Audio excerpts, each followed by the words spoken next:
Hello, my dear friends. Welcome to Voice of Hope with Pastor Isaac Appel. We are still on our series entitled How to Receive the Favor of God. Before we get into our seventh lesson, I want to remind you that the Voice of Hope Android app has been updated. If you don't already have it, please quickly go to the Play Store.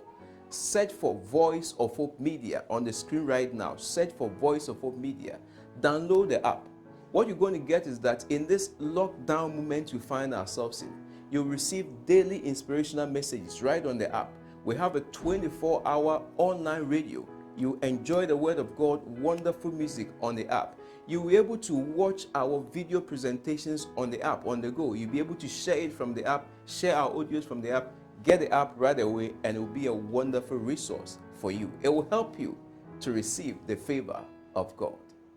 You know, my dear friend, when the angel Gabriel appeared to Mary to announce to her that she would bear the long-awaited Messiah, the angel Gabriel called Mary the favored one. But you see, you must understand something. This call, this honor given to Mary to be called the favored one meant public scandal and the possibility that Mary would be an outcast in her community. Why? Because Mary was a virgin. But despite those legitimate concerns, Mary showed no reservation, only a humble, surrendered response. In Luke chapter 1, verse 38, Mary declared, "Behold, the bond slave of the Lord, may it be done to me according to your word." In other words, Mary said, "I am yours, Lord, for whatever you have in mind, use me to do what you want to do." And because Mary gave all her all, not fearing the consequences or the outcome, Mary was favored above all other women. Later, when Elizabeth visited Mary, she felt the favor of God upon her life. And Elizabeth, in Luke chapter 1, verses 42, said that, "Blessed are you among women, and blessed is the fruit of your womb." But let me ask you this question. Are you willing to give all your all to God? Do you think about the consequences before accepting the call of God, before accepting the duty of God? Today, if you want to be favored by God, like Mary, like Noah, like Abraham, like all the great men and women of God, then you must be willing to be like Mary. Give all your all to God. Give everything to God.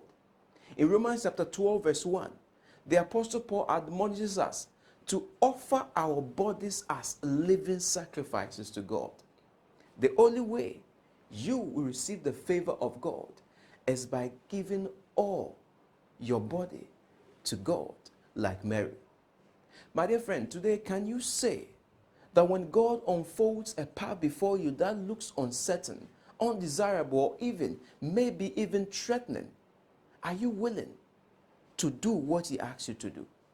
What if God's plan for your life, like that of Mary, means loss of reputation and a life that will be misunderstood and burdensome in a way that very few people would understand you? Mary gave everything, and God blessed and favored her. Develop an obedient, surrendered heart like Mary, and you will be favored by God. Listen, my dear friend. In the days of Noah, there was wickedness in the world, but Noah found favor in God's sight, and Noah and his family were saved. In these terrible times that we live in, when there is a coronavirus pandemic, you can still find favor in God's sight if you decide today that I am going to offer my body as a living sacrifice. I will not devote my body, any part of me, for anything, but I'll give all to God. Listen, God will favor you and will bless you. May He indeed shine His face on you. May He grant you all that you ask for, even as you decide to offer your all to God. May God bless you, and do have a blessed day. Shalom.